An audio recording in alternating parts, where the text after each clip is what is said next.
சித்திரை ஒன்று பிறந்தாச்சு, எங்கேயாவது கோயிலுக்கு போகணும். ஆனால் இந்த முறை ரொம்ப நாள் ஆசைப்பட்ட ஒரு இடத்துக்கு போகலாம் அப்படின்ட்டு கிளம்பியாச்சு. போகும்போது கையில் குரல் பாக்ஸோட காரில் குரலை கேட்டுட்டே நான் போனேன். எங்கே போனேன்னு கேட்குறீங்களா? இதோ பாருங்க, இதுதான் நம்ம வள்ளுவர் கோயில் தெரு. வள்ளுவர் கோயில் தெருவில் எங்கே நேராக பார்த்தோம் அப்படின்னா நம்ம வள்ளுவர் கோயில். ஆமாங்க, மயிலாப்பூர்ல வள்ளுவர் அவதரித்த திருத்தலம் அப்படின்னு சொல்லிட்டு வள்ளுவர் கோயில் ஒண்ணு இருக்கு. அந்த கோயிலுக்கு தான் நான் போயிருந்தேன். அங்க போன உடனே எனக்கு பயங்கர ஆச்சரியமா இருந்தது. அவ்வளோ நீட்டா, அவ்வளோ கிளீனா, ரொம்ப அமைதியான ஒரு இடம், ரொம்ப சூப்பரா இருந்தது. உள்ள போயிட்டு நம்ம வள்ளுவரை பார்க்கலாம், தரிசிக்கலாம் அப்படின்ட்டு குரல் பாக்ஸோட நான் உள்ள போனேன். போன அப்புறமா கோயிலோட அர்ச்சகர் ஆறுமுகம் ஐயா எனக்கு எல்லாத்தையும் விளக்கமா சொன்னாரு. ரொம்ப நல்லா இருந்தது கேட்கும் போது. அந்த கோயில் என்னெல்லாம் நான் பார்த்தேன் அப்படிங்கிறது உங்களுக்கும் இப்ப எக்ஸ்பிளைன் பண்றேன். நீங்களும் இந்த ரீல்ல ஃபுல்லா பாருங்க.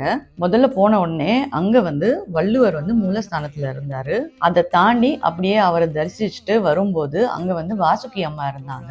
வாசுகி அம்மாவை தாண்டி வரும்போது அங்க வள்ளுவர் அவங்க அப்பா அம்மாவோட இருந்தாங்க. அவங்க அம்மா பேர் ஆதி, அவங்க அப்பா பேர் பகவான். சோ அவர் எழுதின முதல் குரல், அதாவது அகர முதல் எழுத்தெல்லாம் ஆதி பகவான் முதற்றே உலகு அப்படிங்கறதுல அவங்க அப்பா அம்மாவை குறிப்பிடுறாரான்னு எனக்கு தெரியல. பட் இருந்தாலும் ரொம்ப நல்லா இருந்தது பார்க்கும்போது, ரொம்ப சந்தோஷமா இருந்தது. அந்த இடத்துல இழுப்ப மரத்துக்கு கீழே தான் அவர் பிறந்தாரு அப்படிங்கறது அவர் சொல்லிட்டு இருந்தாரு நம்ம அர்ச்சகர். அங்க வள்ளுவர் சிலையும் அவங்க அப்பா அம்மாவையும் வச்சிருந்தாங்க. அங்க வள்ளுவர் குழந்தையா அவங்க அம்மா கையில வச்சிருக்கிறத பார்த்தேன்னா, ஸோ அதை தாண்டி நான் போகும்போது அங்க ஒரு பெரிய கிணறு இருந்தது. அந்த கிணறு என்ன அப்படின்னு கேட்கும்போது அவர் சொல்லிட்டு இருந்தாரு, நம்ம வாசுகி அம்மா அங்கதான் தண்ணி இறைச்சிட்டு இருந்தாங்க. அப்போ வள்ளுவர் ஐயா கூப்பிடும் போது அதை அப்படியே விட்டுட்டு வந்தப்போ அப்படியே நின்றுட்டு இருந்தது. அந்த கிணறு நம்ம நிறைய பேர் கேள்விப்பட்டிருப்போம். நான் அதை அப்பதான் நேர்ல பார்த்தேன். கிட்டத்தட்ட ஒரு 2000 வருஷம் பழமையான கிணறு. பார்க்கும்போது ரொம்ப பிரமிப்பா இருந்தது எனக்கு.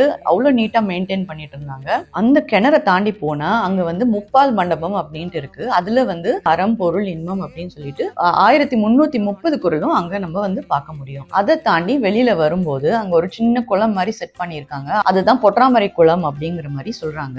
அதுல நம்ம வள்ளுவர், ஔவையார், பாண்டிய மன்னர் 3 பேரும் நின்றுட்டு இருக்கிறது பார்க்க முடியுது. ரொம்ப சிறப்பான ஒரு இடம். நீங்க கண்டிப்பா சென்னையில இருந்தீங்கன்னா இந்த கோயிலுக்கு டெஃபினட்டா விசிட் பண்ணுங்க. உங்க எல்லாருக்குமே கண்டிப்பா பிடிக்கும். உங்கள எத்தனை பேர் இந்த கோயிலை ஆல்ரெடி பார்த்திருக்கீங்க, இல்ல இனிமே பார்க்க போறீங்கிறது எனக்கு கமெண்ட்ல சொல்லுங்க.